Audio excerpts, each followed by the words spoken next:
নুরুল হাসান সোহানের অবিশ্বাস্য ব্যাটিং, শেষ ওভারের নাটকীয়তায় রংপুর রাইডার্সের অবিশ্বাস্য জয়।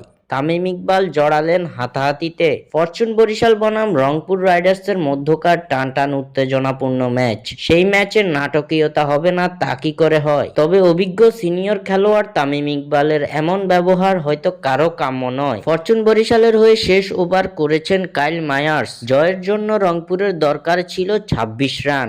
উইন্ডিজ এই তারকার সেই ওভারে রংপুরের অধিনায়ক নুরুল হাসান সোহান নিলেন ৩০ রান। ৩ ছক্কা ৩ চারে রংপুরকে জয় এনে দিয়ে বরিশালকে স্তব্ধ করে দিয়েছেন নুরুল হাসান সোহান। নিশ্চিত জয়ের ম্যাচে শেষ মুহূর্তে এসে বরিশালের এমন হারে মোটেও সন্তুষ্ট হননি অধিনায়ক তামিম ইকবাল। মাঠে নেমেই সঙ্গে সঙ্গে মেজাজ দেখান কাইল মায়ার্সের সঙ্গে। রাগান্বিত অঙ্গভঙ্গিতে কাইল মায়ার্সকে শাসাতে দেখা যায় তামিম ইকবালকে। তবে এরপরই ঘটিয়ে ফেলেন বাজে এক কাণ্ড, যা সিনিয়র খেলোয়াড় হিসেবে কোনোভাবেই কাম্য নয় তার কাছ থেকে। অবিশ্বাস্য জয়ের পর রংপুর যখন উদযাপন করছিল, ঠিক তখনই রংপুর রাইডার্সের কোনো এক খেলোয়াড়কে মারার উদ্দেশ্যে তেড়ে যান তামিম। তামিমের হাবভাব দেখে বোঝাই যাচ্ছিল এখনই ওই খেলোয়াড়কে মাটিতে পুঁতেই ফেলতে পারেন তামিম। সঙ্গে সঙ্গে বরিশালের টিম মেম্বারদের দ্বারা সেখান থেকে সরিয়ে নেওয়া হয় তামিমকে। তবে কোন খেলোয়াড়ের উদ্দেশ্যে তেড়ে গিয়েছিলেন তামিম তা স্পষ্টভাবে জানা যায়নি। স্বাক্ষর থেকে